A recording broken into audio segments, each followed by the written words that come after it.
So we're here. We're doing another episode of Live and Direct. But today we're having a really special guest, and I'm just thankful and grateful that he's went out of his way to take his time and connect with us. And he's just retired from the greatest career ever in the history of surfing. He's the world's greatest surfer ever to have stepped on a surfboard. And he's going to be a new father. He's super busy and also very gracious at the same time. So he's went out of his way. So I really can't wait to get this conversation started. And we're going to be hitting him up just in seconds. But it's Kelly Slater.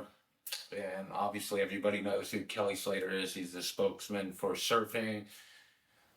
He's also a business entrepreneur, wave pool guy. There's just so many things that you could say about him, but we're just going to be conversating about surfing, personal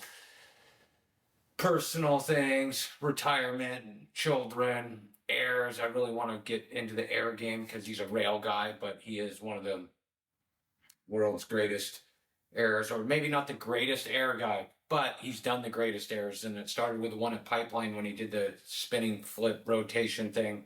People call it a rodeo flip, but he's also the only person to do a frontside 720. So people have done him backside, but he's still the only one to do it frontside. I'm 99% sure of that.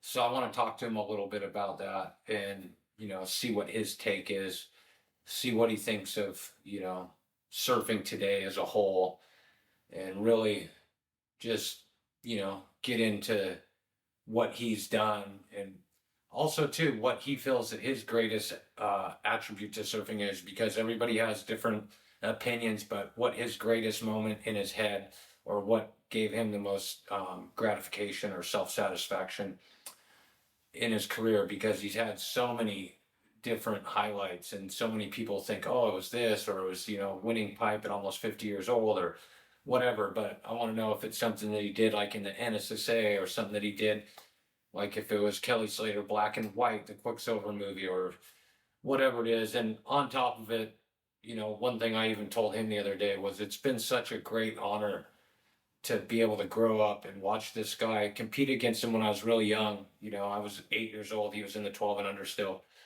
But to watch his legacy and what he did, and watch his career all the way from the very beginning to till now, which it's far from over. But being a surfer and being a friend, it's really been an honor to watch this. It's something that I feel that, it's like watching Michael Jordan or Michael Phelps, or actually, playing basketball with Jordan and growing up and seeing him and hanging out like at the U.S. championships and stuff, all the way through to where now he's retiring, and how long his career's been. But it's just been, as a sideliner, it's been so incredible to watch this guy like reinvent himself and, do new things, take it to the air, take it to whatever, Waimea, Mavericks, all the different spots on all different levels, and coming from some of the worst waves in our nation, coming from Florida, and to see where he brought his surfing, especially in the good waves, particularly backdoor, and what he's done at Pipeline. It's very interesting to have watched it all the way from him being a little kid at Sebastian Inlet, or coming to Trussell's, and even filming with my dad when he was real young, and watching his diet change. Because when Slater was a kid, he would show up to Trussell's and his snack was Cheese Whiz, which is the spray cheese with Ritz crackers. And from, coming from that sort of upbringing where we were pretty healthy, we were kind of vegetarians growing up, and, you know, just to see him eating Cheese Whiz and Ritz crackers and then surfing for 8 hours. But I know that's not his diet anymore. And so it's been pretty cool to watch what he's done and how he's carried himself. And so we're going to get on the phone with him. Sorry, it's not in person. We're going to loop around though for round two. This is just the beginning. So hopefully you guys like what you hear. Hopefully I can ask some entertaining questions, some personable stuff, and we'll go from there. Okay, we're standing by. We're waiting for the champ of all champs. We have been, oh, Yeah, give me a minute. Just just approving a work thing. He's approving a work thing. This man never stops, just so you know. And what I really want to ask him is if what his take is on you know, life on other planets. Does he believe in aliens? That's going to be one of the main questions because I feel, and I'll say it to him too. It's like some people would compare him to a shapeshifter. Uh, Boom.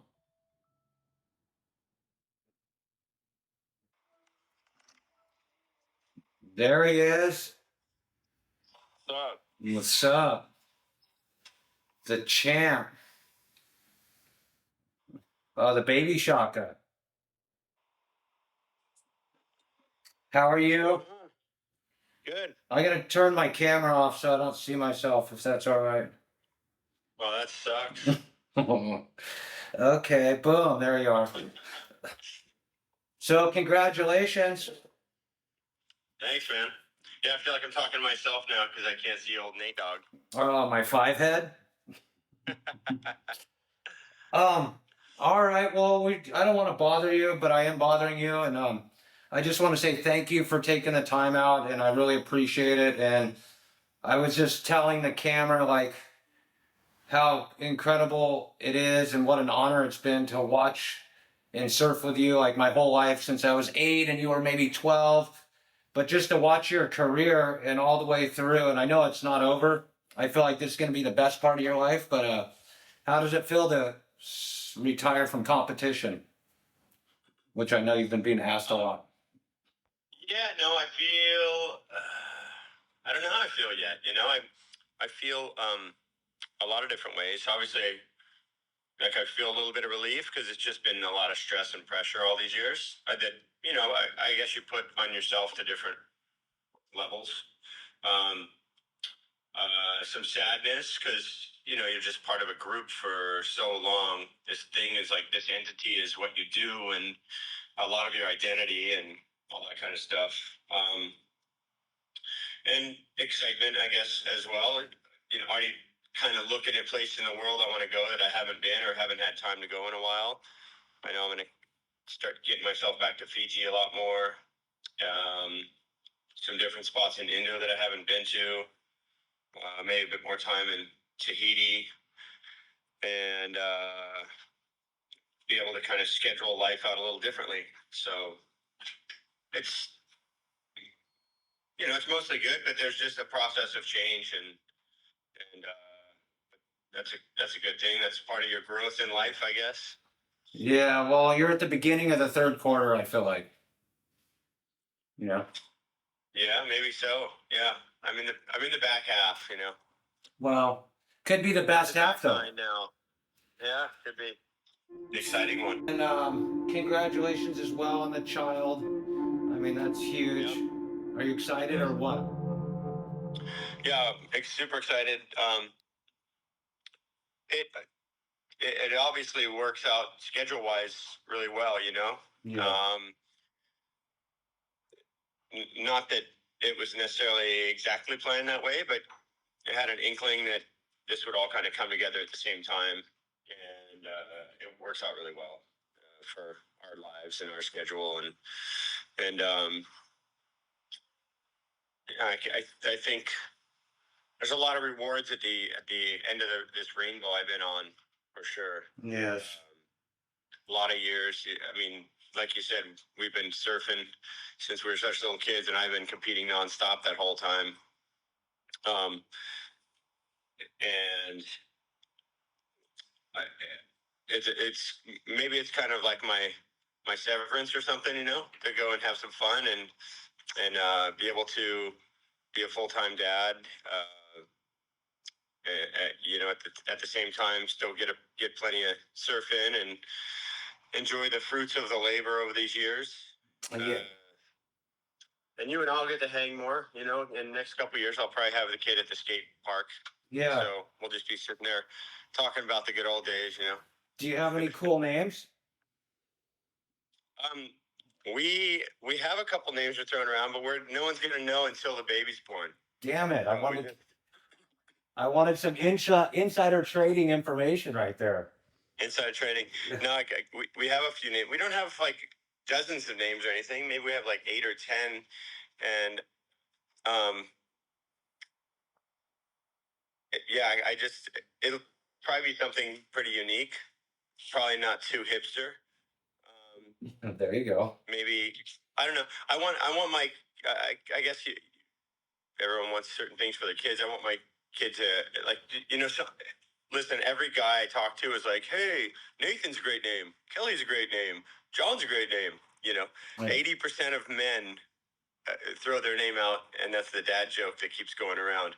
But I'd like my kid to just be able to make who they are on their own. You know what I mean? Like great. Like when you think of that name, it'd be that person. Yes, like action. I guess. Like action. Yes. Yeah. Yeah, like action. Yes. For people who don't know, that's probably Kelly's dog. It probably won't be named Action. But, no, it was. I was just referring it to because if ever I hear action, I'm like, oh, that's Kelly's dog. Yeah, I just, the name Action's name came about because Travis Lee had this Japanese guy who rented a room from him, and he used to raise like lizards and turtles, and they all had like exciting names. Like, what were some of the names? Satisfaction and Excitement, and like he I think there was a lost in translation thing where he just started naming these animals like just words. Yeah. They were kind of cool. And then Action used to run around and do the puppy spurts every morning. And we were in this room in New York about 2 or 3 months into getting her. She was there for that contest with us in New York, and she was running around on this tile floor, and she couldn't get any grip, and she was just peeling out. And just, I don't know, the word Action came to mind, and I was like, oh, that'd be kind of a fun name. And so we just named her Action, and it just kind of stuck. And for a dog, it's very unique and funny. No, it's cool. So that's another thing I wanted to ask you because I kind of referenced it, but like going back to New York, and so I'm just gonna go to Pipeline we'll get on airs real quick, but you did this spinning rotation, whatever people call it, a rodeo flip at Pike, and that really changed people's perception of what's possible in the air instead of just a straight air, and made even a rotation, which was. And I referenced you to like the best rail guy, surf guy, but like you have this air game that's very, very unique. And I feel like New York, you're still the only person who's done the frontside 720. Oh, that was from Portugal. Oh, was that Portugal? Yeah. Noah did it, backside. I'm just wondering if there's a frontside one. And I don't, I'm not sure if, but I don't know. But it's a rare maneuver because you really have to commit to it. I think it's not in people's minds a lot, and you need wind. You definitely need like wind into you, just stick the board to you, and you just need that absolute huge speed and then a good landing. Were your eyes closed or open? No, open. I kind of had been thinking about it, but I hadn't tried any. And that section just came up. I wasn't even going to surf that day. I wanted to go golfing because the wind was blowing so hard, and we were going to go golf where it was like in the backside of this hill where it wasn't too windy. And PK's like, come on, just go for a surf real quick. And I'm like, all right. And so me and Glazer went out, and Kalohe was out there, and a couple others. Only like 6 or so of us in the water, and Glazer was taking pictures from the water.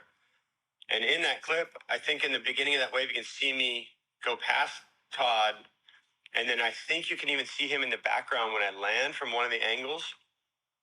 And he said that he was watching from behind, and then when I landed, he started yelling to Kalohe and them. He landed it. He made it. And I kind of didn't really know what I did. Like, I knew I did the double spin, but I didn't realize it was something no one had done. And I felt weird about my grab, because when I grabbed, I was just kind of like, where's the rail? Because I was actually scared the board was going to hit me.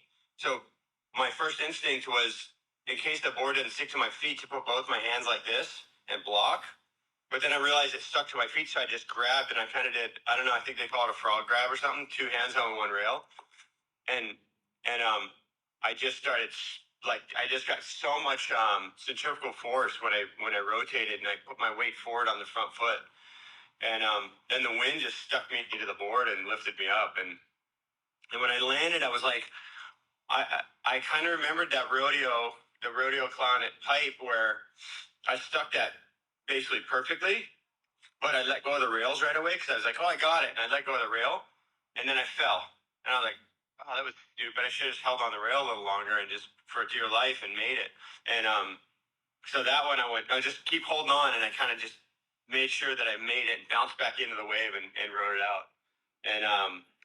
And then just a side note on that day is Matt Miola started texting me when he saw it.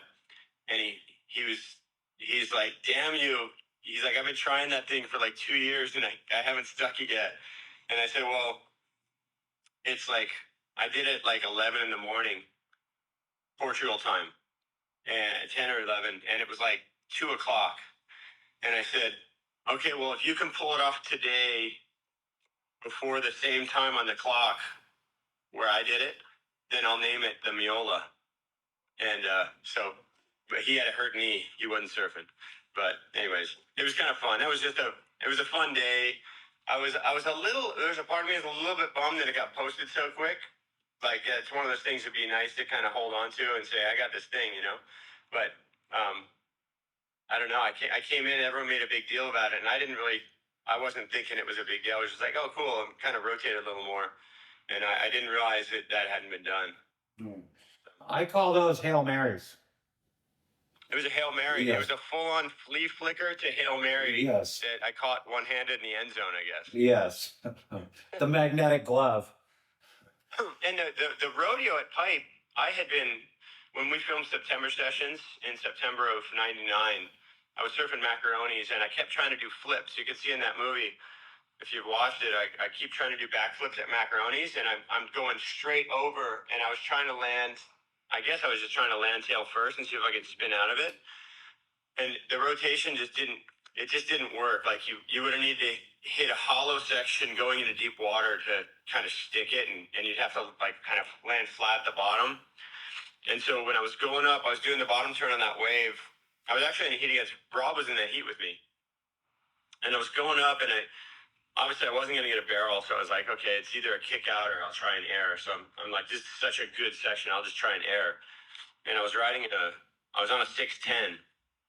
And anyways, as I went up, I thought, I'm going to try that flip, but instead of going backwards, I'm going to rotate kind of sideways. And as I hit it, the board just came perfectly into my hands, and just the rotation was it was like I had done it my whole life. Yeah. All of a sudden, the rotation was just there. And I was like, oh my God, I'm going to stick this. And as I landed, I just kind of let go. I'm like, well, I'm going to ride out. And that's when I fell. And I was like, damn it. I would have basically made it first try. Also, I mean, the other ones, I had tried them before, but they were straight flips instead of like off axis. And, but you know, it felt like it kind of opened it up to like Jamie O started doing them and Jordy, and it showed that rotation was a good one, and it works with a wave, you know. I think too, like the way a wave peels and barrels and goes down the line, I think it's really hard to do straight stuff. This is my opinion, but I almost, when you cork and like twist and spin at the same time, it just works so much better with the way the water's moving and the way the wave is. To where it kind of, I don't know, but you got to get your mind around it, and it's interesting. Good point, because you're not just on like a 2D thing. It's like there's 3 things going on, so you have to kind of be moving with that. And because the waves are curved, it makes sense that it needs a different layer to it. It's like straight airs are hard. You know, you can see even guys who do really great straight airs like Noah Dean, or certain guys can really stick that thing. John can do them obviously really good, but your body doesn't. You kind of have to override what gravity in your body and the wave mechanics want you to do to some degree. Yeah. So it almost looks like straight airs don't kind of work perfectly. You can, if you're good at it and you understand the way the body moves and everything, you can sort of force it. But it's not a natural. It doesn't seem as natural as a kind of corked out thing. Yeah, spinning rotation. Yeah. Flip. Right on. I think, in my personal opinion, that really blew people's minds, especially coming from you. And I feel like that was in the era of like the air shows and whatever. I should have called it an error. An error, yes. ERR. No, AIROR. Error. Oh, error. Maybe that could be a new name. AIRROR. Yes. Error. All right. So what's on Kelly Slater's agenda coming up? I'm in Australia. Kalani's in the last trimester. We're gonna have the baby in Hawaii. Got another couple weeks here. Might try to fit some Fiji in between here and getting back to the States. I got the wild card for Chopo, so I love my Chopo. So you're back in. You're out, but you're in. Exactly. Look, I mean, for years I've been saying if I was guaranteed wild cards to pipe Chopo and Cloudbreak, and Cloudbreak was still on tour then, which it's back on tour now, but I probably would have checked out a couple years ago. But it was just that Olympic hope, trying to figure out if I could get back in there. But my motivation, my desire, my longing for competition and winning has since waned a lot. Yeah. So you make your own luck, and when you're competing at the highest level, you can make those wins happen in tough conditions or on days you don't want to be out there and that kind of stuff. And I haven't been making that happen, and that's fine. It's I had so many wins that probably shouldn't have happened, but I forced it and somehow made it happen. But I guess the thing is, like, when I was 20, 21, growing up without any money, and like, I mean, we were lucky we had a roof over our head, and our parents really supported me and Sean traveling around the world surfing. But we just, it was on a shoestring budget. And then I basically was in debt when I was like 22 years old. And at that time, it seemed to me, I mean, the reason I say that is because it just sets a context for me, because I felt like winning was like life and death for me at the time, Like, it really felt like this is my one chance in life to do something for myself, for my future. And that's why winning was such a dominant factor in my life. Every day I woke up, went to bed thinking about it, how to improve my game, because I wanted that success and the things that come with it. So, when you feel in your mind like your life depends on it, you figure it out. And that's one part of any person's evolution, I guess. Yes. But it doesn't feel that way now. I do like to win. I love to win. It's fun. And if you put in a great performance, there's nothing that feels better than being at the top at the end of that competition. But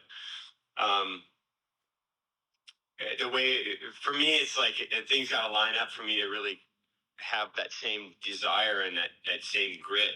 And so, there's certain waves that offer that more often.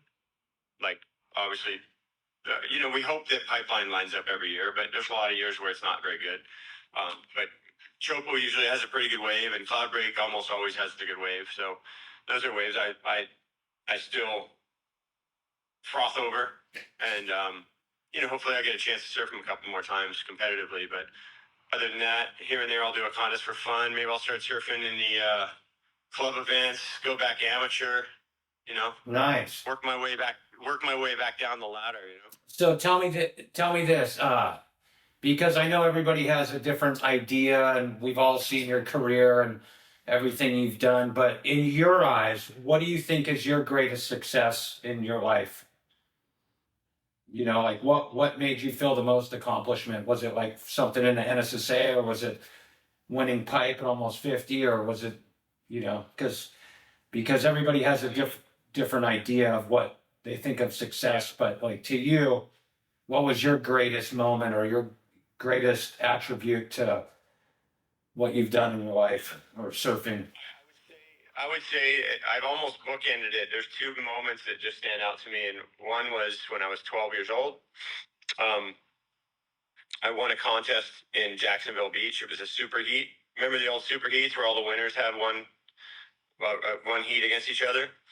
Um, I won a super heat against Bill Johnson, and I forget who all was in there, but it was all the best guys from Florida and the East Coast that would come surf this one event.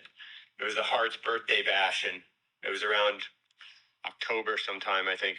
And I was 12 years old, and I was not supposed to win. I probably should have got third, on paper. And I won the event, and first place was a round trip ticket to Hawaii. And that was the year I won the U.S. Championships at Makaha. But we weren't planning on going to Hawaii. Sean and I weren't planning on going to Hawaii. My parents couldn't afford it, and I won that contest, and that was the only thing that gave me that opportunity. And I was able to go to Hawaii and win the U.S. Championships as a Menehune at 12, and that's where I met like Shane Dorian and that whole, I mean, I remember I was there. I met Brian Pacheco, and I remember Bird. I think Bird had his silver cast on. You remember that? Yeah. Well, that was basically when I met all my friends for life, like Brock and Chester and Chewy Reyna and like just Dave Eggers and Sonny, obviously. I believe Archie was in that event. So that, to me, that was like that moment going to Makaha for the US amateur champs back then was like the biggest thing. But getting back to your question, winning that contest in Jacksonville, I remember coming in, I remember winning it, and I just fucking started crying, dude. I couldn't hold the emotion in. I was so excited. Like, even thinking about it now almost makes me want to cry again, because it was like the most incredible feeling I ever had. And I realized I'm going to Hawaii. I couldn't believe I was going to Hawaii, because it was the only way I was going to get there. And so my parents scraped together enough money for Sean to get a ticket too. So both of us went, and we flew there, picked us up. We stayed at Mark Foo's for a week, and then we stayed over with Tony Sutton and his dad for a week, because they lived near Eva, on the Air Force Base, and they would take us up to the contest. So the first week we were checking out pipe and all that and getting to watch what was going on. And the second week we started the U.S. Amateurs, and Kegley had gone back to Florida. So funny side story is, obviously that's when I met Mark Fu the first time. And Fu's spot to stay was like, I think it was $20 a night. It was $10 or $20 a night to sleep there.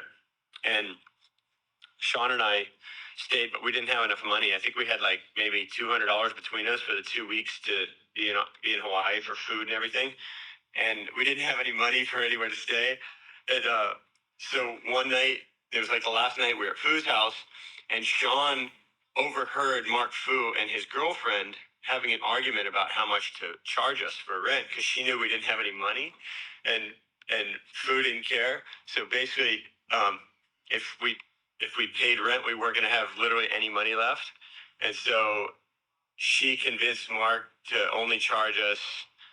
It worked out to be $2.50 a night total for the two of us to stay there. And so we paid like, what is that? It was like $20 for me and Sean to stay for a week at Fu's house. And I just remember feeling so... I remember feeling so insignificant that we didn't feel wanted, and we didn't feel welcome, and we couldn't pay our way. And so there were times like that in my life that really cemented in this desire to do so well and not have those stresses that we had as kids.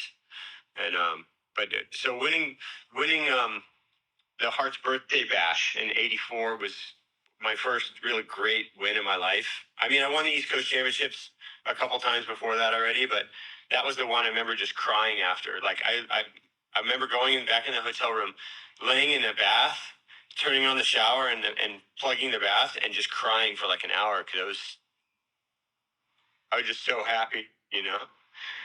And Look, he's almost crying it's so right weird. Yeah, it's so weird, man. now. It's like the happiest I've ever been. And then and it was like it was a real life changing moment. And then winning pipe at 49 and 51 weeks. That's 5 days from my birthday, and that was just such a crazy one because that heat with Barron, Barron's like the new charger at pipe, and he's so good, and he had me on the ropes, and then I had one hope, and I needed like an 8, and the wave comes, and I get it, and I knew in that moment, I'm like, you know what, I think I'm gonna win this thing. Because I've had a few magic moments like that at Cloudbreak and Chopo and different places over the years. And when something like that happens where I have a really close one and something magic happens in the last minute, I almost always have come through and won the event. And so I just felt something special. And I knew I just had to just be present, just pay attention to all my little ticks and my little signs. And I felt really like in the moment that whole week. And yeah, I kind of saw it lining up, and I couldn't believe it was happening. And it was almost like watching. I almost felt like I was watching a movie of it happening, and it was just it was so special, you know. And in the time, I knew it would probably be the last one I win, or if not the last one, right close to it. But maybe it'll be the last one I ever win. I don't know. Well, that was beautiful. How insane. I really liked the heart contest. That's just too good. But I knew there was something. It was called Heart too, Dave Hart. But being the word heart, it the thing really changed my life. And pipeline, the number of people, like grown men, I've had come up to me since then, Nathan, and be like, "Man, I cried when you won. That meant so much." And it felt like it meant a lot to a lot of people. And I think the good message there is that we all want people to like us. We all want to feel that happiness from other people as well, and that support. And that one more than anything, all around the world since then for the last couple of years, I still have people every week come up and go, "Man, that just was incredible. I cried. I was so happy for you." So Well, it gives a working man hope as well, because a lot of people are like, "Oh, I'm this age. My life is like this." But like to see you do that, I feel like most people they could almost relate with that because you're just at the same level like in age and stuff. But then it was like just conquering huge. I mean, the Pipe Masters is the biggest, greatest contest on earth, and it has been in the craziest way of and like to accomplish that at an age that you did.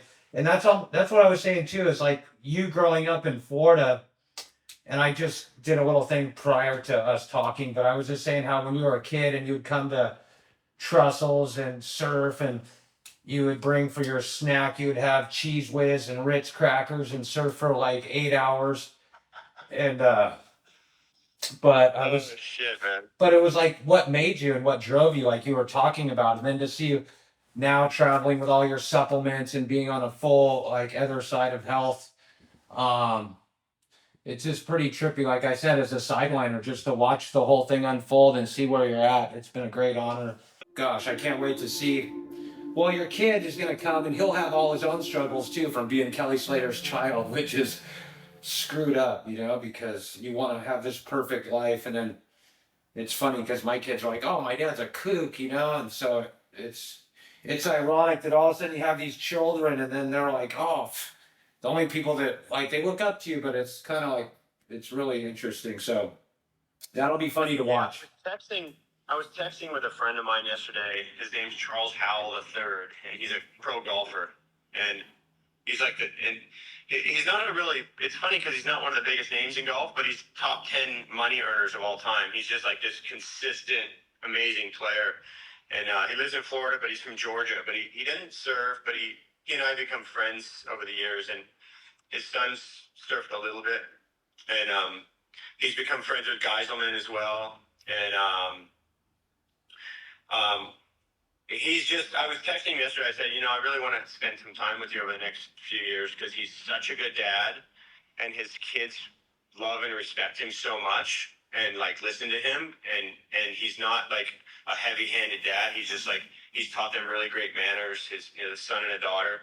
And they just like, they want to be around him and they love him. And I was just like, that's such a great quality to see when kids really love their parents, and,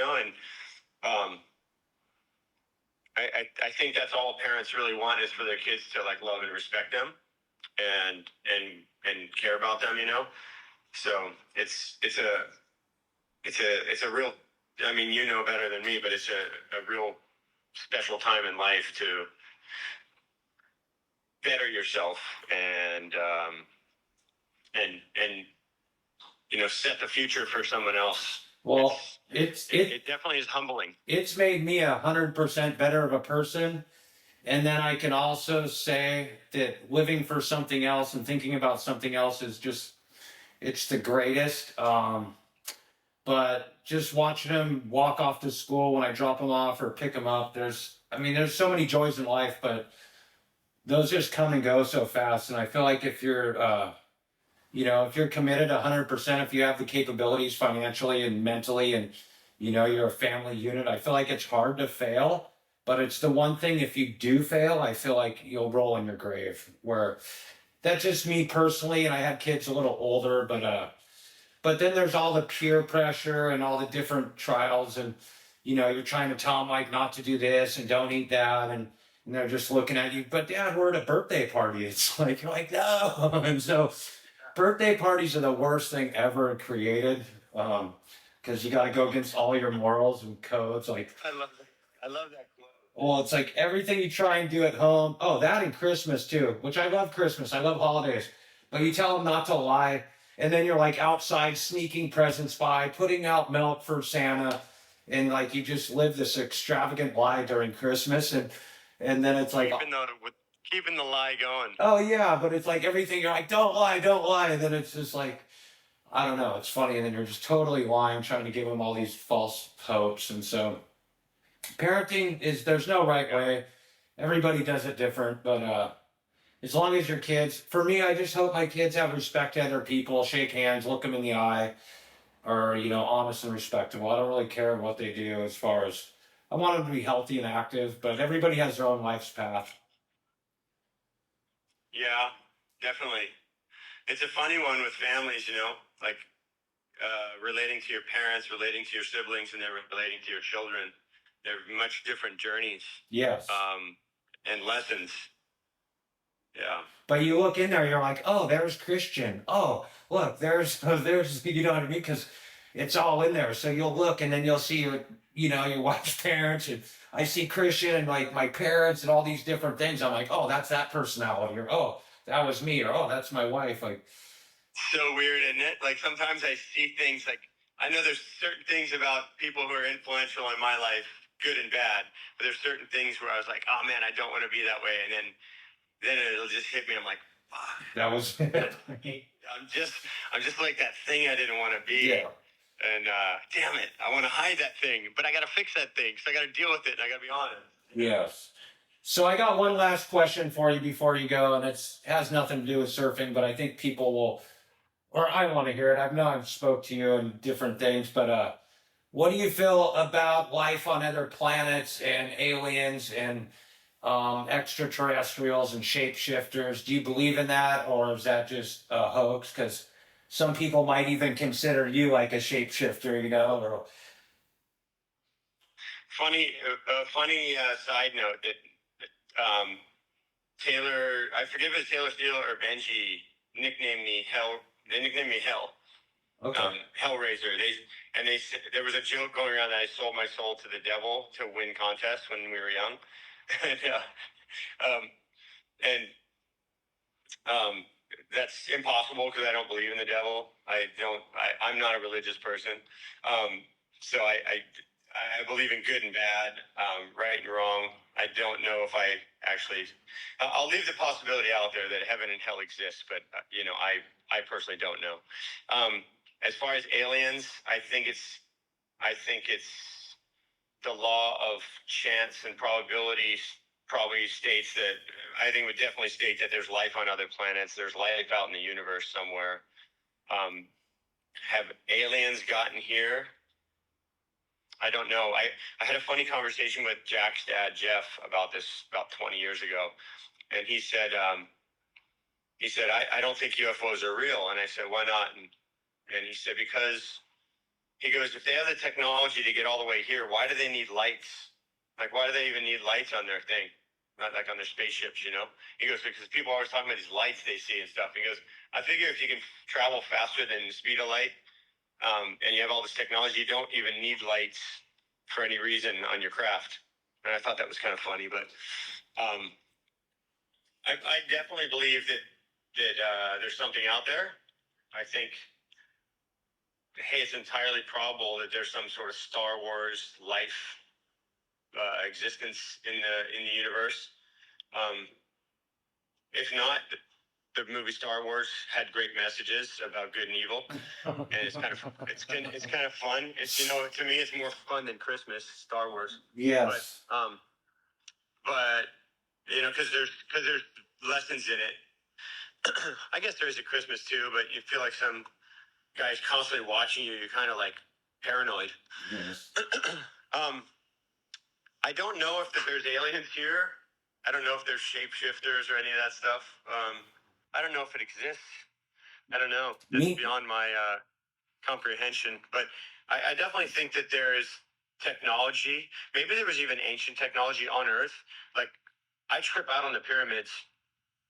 The number of man hours and technology it would take to build those things to the scale they are, at the size they are, is beyond measure. It's beyond what we could possibly have hired a bunch of slaves to do. Yes. Like, the best builders in the world can't make those things right now. And you're going to tell me that 20,000 slaves built that in a few years or whatever? Yes. It would take, I forget, I heard on Joe Rogan how many it would take, like, I forget, every 5 minutes you'd have to put a new block in place for like 50 years, 24 hours a day or something. The number of and that's just that's one pyramid. And there's like a bunch of these around the world. So I find listening to people like Graham Hancock really interesting. He has a really different alternative look at history and ancient history.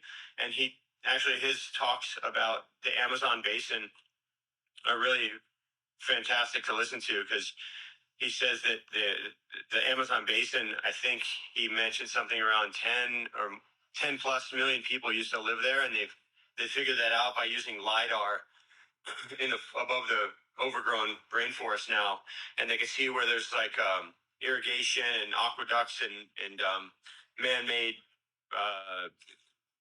basically would have been a man-made city or cities that were able to irrigate, grow enough food through aquaponics and other sources to sustain that many people. And then they mysteriously disappeared like 1,000 years ago or 900 years ago. So, I don't know. I think there's a lot more that we don't know than we do know. And I do believe there's probably hidden technology that the government knows about, or Tesla came up with, or stuff that disappeared maybe even thousands of years ago that we lost the understanding of. And as society has, you know, there's some people who like really hate capitalism, and capitalism kind of creates these products to sell, and it's not necessarily for advancing technology. And you see it even in any company, you know, they got to get rid of the product they already made and like market that and sort of thing. And I think business and that kind of structure of the world does slow down what technology is, because if technology was only used for the good of mankind, I think we'd be light years ahead of where we are, or decades or whatever. Yes, I'm coming back to you. How do I do that? Hi. Well, I knew I would get a good answer out of you. I just wanted to get you fired up on some other bullshit topic. What's your answer?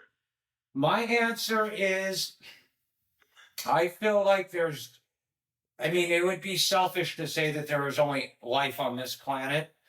I feel like the government definitely has stuff in the air that would look like UFOs, or people would say, oh, this and that, because in my opinion, they have these F-16s out on the tarmac, but they've had those all my life. And so I feel like that's just, that's like the front of a stage, or, a trade show booth. You got your products out there, but like what's going on in the back. And so I would. Well, they definitely have like F-22s, and I think they even have like F-35s now or something. But they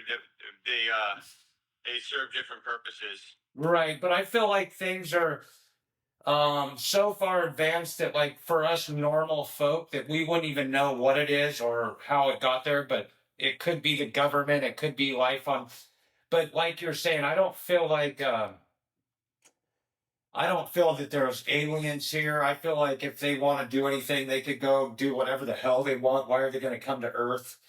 And I feel that basically we're so far behind technologically that we can't even comprehend what it would be that they are, or the things that they have. So I feel like it's just one of those things where somebody was saying, I think it was the Machio Kaku guy, he was just saying, like a koi fish, when a koi fish is in the pond, that's all it's going to know until something reaches down and grabs it and pulls it out of the pond. And then it can actually see a little bit more of the world. But I feel like we're just in our world, and they might have their worlds, because there's infinite galaxies, or it's a multiverse, and so there could be parallel universes. There could be humans like a million universes away doing the same exact thing. I just feel like it's really hard to comprehend, but it's definitely always a good subject matter to get a rise out of people. And I just thought it'd be something cool to ask you, because we've talked about different stuff. I feel like they're in our mind too. I think if aliens do exist, and if UFOs are here, the technology would be so advanced that they could make themselves invisible too, and we wouldn't know. Yes. They could only show themselves if they wanted to, kind of thing. But who knows? I mean, who knows? Maybe we're the advanced civilization, and we're all just imagining these things. Nikola Tesla, I used to read all of his books and study all of his stuff. And Nikola Tesla basically said, if you can imagine it, it already exists. It's already been done. If you thought of it. If you thought of it, so you just have to then figure out how to create it. And he would invent things in his mind, and he would like reconfigure them in his brain before ever making them, because he would evolve it, because he would realize the inherent problems in his design. But he was genius, for sure. Like, really, his book was called Man Out of Time, and it one book that I read, and it made sense because he was thinking so far ahead of everyone else, like wireless technology 130 years ago. I know. Why don't they teach us telepathy? They can't charge us for that. I mean, because we're talking to no wires. Well, that's gut instinct. I mean, we kind of have that. Yes, we do, but we don't harness it. We just don't know how to, like, enhance it, maybe. Yes. Well, we'll get back to all that. We're going to loop around when you're in Hawaii, too, so it's not over. Okay. I want to say, I was going to thank you. When you broke your leg, I don't know if you remember calling me, because you're a little loopy on pain pills. I remember. Yeah, I got your number. Yeah, I think Betsy gave you my number or something. But I just want to thank you, because you paid me really good, like, just message, you just said I've always been a good friend, or you've always thought highly of me, and I always appreciated that. Yeah, well, I wanted you to know that I thought you were the greatest, and I thought you were super humble, and it really goes beyond, like, because of certain friends and brothers and this and that, and so there was never a stigma. I just wanted you to really know what I thought of you, because I felt like everybody has different motives and reasons. And I even said that before. It's like, you don't have to take your time to call or do any of this stuff. It's going to do absolutely zero for you. And it might help me out a little bit, but it's just been a long relationship. And then watching you and do what you've done, and then all the people that are after you and all the shit that you got to deal with in your life, I just figured it'd be nice to tell you from person to person how much I admire you and respect you and your surfing and everything you've done, because if it doesn't get said person to person, it will get misconstrued, and there could be some other message that your telepathy is getting, and not the verbal message. And so, yeah, I remember that. I got your message or your number from Benji, and it was just so I could be straight because I really do enjoy what you've done, and it's been really cool to watch. And I know my dad has always. So, can you tell these guys who sent you your first box ever, just so we can get that straight? Oh yeah. So in 1982, there was the trade show in Orlando, and it was in Kissimmee, I think. And that's where I got to meet like all my heroes the first time. They were all in Florida, like the Tom Carrolls and Mark Richards and Buttons and Danes of the world. And your dad was there showing traction for the first time after that. We were like, whoa, this is insane. And I was with Alex Cox and David Glasser, I think, and my brother Sean, maybe one other friend, and your dad gave us all like some strips to Astrodeck, just enough to make like one pad on our one board kind of thing. And they were like little square, and rectangular, and triangular, and circular shapes. And then each time I see your dad, he'd give us a little bit more. Like I think that next year I saw him again, he gave us some more. We just felt like we were part of this team and this new technology, this whole different way to look at. I mean, the only thing I blame your dad for is a bunch of knee rashes back then. But early stuff was gnarly, man. But your dad created the whole traction thing. Yeah. He envisioned it, and Herbie's always been a hero for me. Huge respect because he was always cool to me from when I was a little tiny kid, and nobody knew who I was, and then I'd see those pictures in the magazine where there'd be like 40, 50 guys in an ad, and like Keckley would be in it with some of them. But your dad had the gnarliest team in the world ever. It will ever exist in surfing. Yeah. Because everyone was on Astrodeck. And it was just cool. It was a full movement. And so I've always really appreciated your dad for that. Yeah, well, that's cool. I know he always appreciated you, and he always, did the movies, Wave Warriors, and you guys were always in there. And I mean, I would say another one of my greatest memories competitively was at the Herbie Fletcher Cobble Classic with your brother, and your brother kept trying to air the rock at the end of the Wave-It Zippers. I remember that. We taught Sean Palmer how to surf, and everyone got stung by man-o-wars at that event. Yep, there was a whole group. Alice in Chains was playing too before there were anybody with Gadnium, and I think it was like maybe Hetzel and Steve Graham and Sean Palmer, who were all gnarly snowboarders, and then Dane and Johnny Boy and yourself. I remember, and then we all took the van. We took 2 vans down to Boca de Tule. Yes. And we got there, and there's like 4 guys in the water. And it was pumping, and we jumped out with like 15 of us to go surf. I felt so bad for those guys. Dane's out there just like taking everywhere. No, well, you enjoy your day. Where are you gonna surf? I don't know. I might join the throng of people at Snapper today and just go catch a couple waves. But well, you got to make a couple more of these wave pools and give people places to go because otherwise. I think we need to make more reefs in the ocean at beaches that have like good swell and not a good lineup. Even jetties, like the wedge. Like if you just dredge on one side and pump sand on the other, it's like the super bank. But I'm claiming jetties. I guess because I was raised and you were raised in that situation where at Lowers or at First Peak at Sebastian or even at Northside at Huntington Beach or at Pipeline, you knew where you stood right away when you paddled out, and you had to stay there until you worked your way up and got that level of respect from people and put your time in. Like I never thought, I can paddle out of Pipeline and I can catch a set. That took me years. Yes, I would sit by Mark Cunningham and just watch, or even surf the right at Gums while I was watching pipe. But there's no way in your mind that you ever thought that you could go to where those guys go, and then it took years, like you said. But it's funny too. Like my brother says, because when I was a child or a kid surfing and stuff, you'd go to any of the main spots, and the main peak was the guys who ripped. And then it was like the kids were way on the side, and then there was the kind of mid-grade surfers kind of just getting the leftovers. But now it's, I hate to say it, but it's so many kook surf that they overtake the whole place, and it's not like it was where the main guys at the peak were the best surfers in the water, and then it like tiered down, you know?